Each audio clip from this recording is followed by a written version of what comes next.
Queridos amigos, amados hijitos, hoy vamos a hablar de tres aspectos que nos ha presentado la palabra de Dios. Primero quiero responder a la pregunta si el Dios nos castiga, porque la primera lectura que acabamos de escuchar del profeta pareciera que Dios se complace castigando a las personas.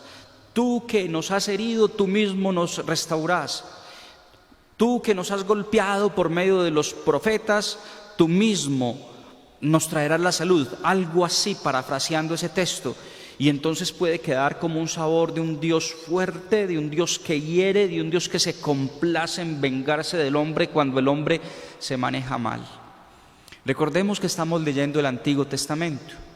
Y el Antiguo Testamento, la visión que las personas tenían de Dios, Cristo vino de alguna manera a llevar a plenitud esa imagen de Dios, del mismo Dios del Antiguo Testamento.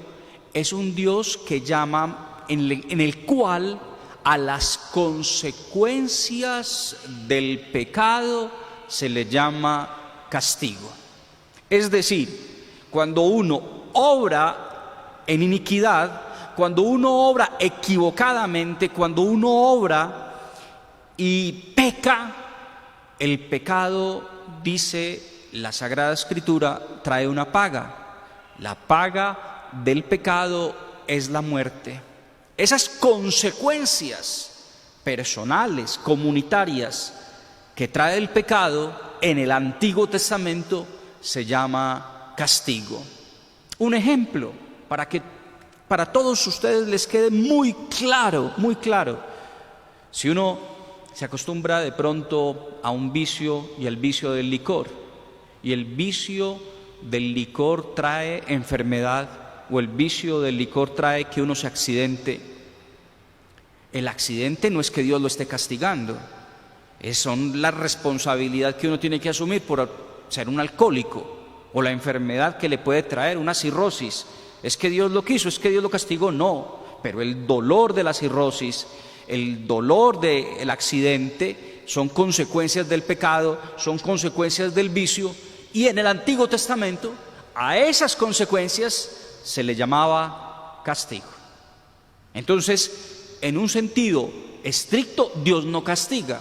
En un sentido amplio y bíblico del Antiguo Testamento, Dios obra. Ellos pensaban que Dios obra castigándolos de esa manera. Las consecuencias del pecado en el Antiguo Testamento se le llama castigo. Creo que ha quedado muy claro con la explicación y con el ejemplo. Así que no podemos ir por el mundo diciéndole a los niños o a las personas, es que Dios te está castigando. Ya hoy en día tú y yo hemos crecido espiritualmente y tú les puedes decir a las personas, las consecuencias de tu pecado te están llevando a vivir en ese estado de opresión, en ese estado de enfermedad, en ese estado porque no estás dando el paso de la conversión, de lo que se nos pide en Cuaresma. Que quede entonces muy claro que seamos muy cuidadosos, porque a veces nos podemos dar nosotros algunas ínfulas e ir por el mundo diciendo de que Dios castiga. La forma como Dios castiga es que nos lleva a asumir delante de Él las consecuencias del mal que hacemos. En segundo lugar, esto es hermoso lo que vemos hoy en el profeta Oseas. Esfuércense por conocer al Señor. Conocimiento de Dios quiero y no sacrificios.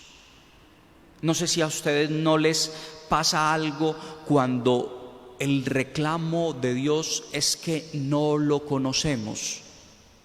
Es que a veces somos muy dados a 1000 cosas en la iglesia, como católicos, pero qué dificultad tenemos como pueblo de Dios de disciplina espiritual en la lectura bíblica, estudio bíblico con responsabilidad, en el compromiso en un ministerio, en un apostolado, en crecer en la lectura también, no solamente de la Biblia, sino de la lectura espiritual, la lectura del magisterio, los documentos de la iglesia. Hoy nos está diciendo el Señor que llegar a Él no es fácil, como fácil no es estudiar, Uno muchas veces cuando era niño o muchacho, a uno le daba dificultad, qué pereza ir al colegio, qué pereza estudiar, qué difícil es en la vida ya de adulto uno disciplinarse y ponerse un horario para la lectura. En el caso de los fieles laicos, del catecismo de la Iglesia, de la vida de los santos, ya dije, del magisterio. Pero qué importante lo que está diciendo hoy el profeta, conocimiento de Dios. Y eso exige de todos nosotros ser disciplinados. Mirar a ver, nosotros nunca se deja de estudiar, nunca se deja de aprender. Muchas personas piensan que de una forma silvestre el conocimiento de Dios va a llegar así. Todos los días llegan personas necesitando ayuda en sus matrimonios, para con sus hijos. Y son personas que se dicen católicas y se sienta uno a hablar con ellas y uno dice, pero qué crasa, qué gigante es la ignorancia del pueblo de Dios. Parece lo mismo 8 que 80, parece lo mismo haber venido a consultar al sacerdote que haber ido donde un nigromante, un espiritista. Mucha ignorancia. El pueblo de Dios muere por la ignorancia religiosa. Muchas personas católicas no han estructurado su fe.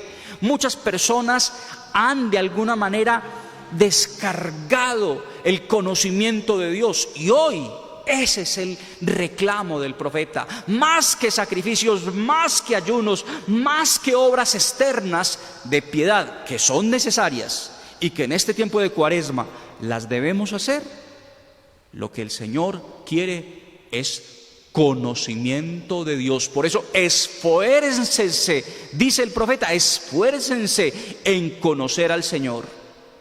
A veces somos muy tibios, mediocres, perezosos. Lo dije, ustedes dicen, padre, no nos ofenda.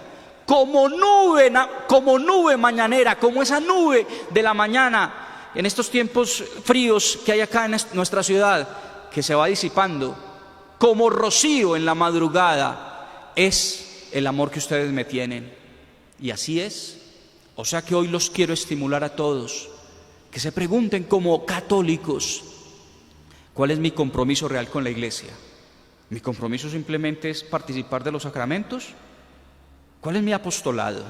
¿Cómo estoy verdaderamente comprometido e involucrado? En la semana, ¿qué días tengo mi estudio bíblico? En la semana, ¿qué libro de qué santo estoy leyendo? En la semana, ¿cuándo estoy leyendo las enseñanzas del magisterio del Papa? Aprendizaje, enseñanza. Hasta ahora, en el mundo, en la historia universal, el único método que yo conozco para aprender es el método de estudio. Por eso hay escuelas, por eso hay universidades, por eso hay institutos de enseñanza. Asimismo nos toca a nosotros para comprender los misterios de Dios. Obviamente, en la intimidad, en la visita a Jesús sacramentado, en el tiempo de oración, ahí también hay aprendizaje, ahí también hay conocimiento de Dios. Dios también se nos revela en el silencio, en lo oculto, en la oración. Pero hay que desempolvar el cerebro, hay que disciplinarse en la lectura habitual, asidua, profunda, mirando muy bien, pues por supuesto, los autores que vamos a leer. Debemos como pueblo de Dios crecer, porque ese es el reclamo que hoy nos hace. Y vayámonos, obviamente, y esto nos lo va a enseñar el Evangelio, obviamente ese Evangelio le da a uno un golpe durísimo. Es como una bofetada para nuestro orgullo, para nuestra soberbia, para nuestra altivez. En el Evangelio no dice en ningún momento que el publicano se convirtió. Pero hoy a tantos, inclusive uno que a veces está tan pagado de uno mismo, inclusive que uno muchas veces es arrogante, soberbio, ¿cómo nos ve el Señor cuando nosotros nos damos esas ínfulas? Cuando el hecho de venir a la iglesia nos hace sentir como más alticos que los que no vienen. Cuando nosotros nos damos el gusto de decir, ay, ese adúltero, ay, ese fornicario, ay, ese ladrón, ay, ese mentiroso. tan bueno que yo no soy como ellos. Eso tiene que desaparecerse de una persona que se llame cristiana. Tú y yo, pecadores. Tú y yo, pecadores necesitados de la gracia de Dios. Lo decía el profeta Oseas ayer o antier, el mismo profeta Oseas. No llamen Dios a las obras de sus manos. ¿Cuántas veces, porque uno hace alguna obra buena, porque uno de alguna manera sirve, porque de alguna manera las responsabilidades que uno tiene las hace bien, y uno cree que eso es de uno, y uno empieza a decirle a la gente: mire lo bueno que yo he hecho, mire, esto es producto mío, esto es fruto de mi inteligencia, de mi capacidad, de mi talento? Lo bueno que uno haga en la vida, lo bueno que uno hace en la vida no es de uno. Lo bueno, las obras buenas que uno hace es porque la gracia de Dios lo asiste, porque Dios se lo permite. Uno es un pincel en las manos de Dios. Y en una obra de arte lo importante es el autor y lo importante es la obra de arte. El pincel es un accidente, el pincel es un accesorio. Y nosotros, como pinceles en las manos de Dios, dándonos arrogancia, pavoneándonos en la vida.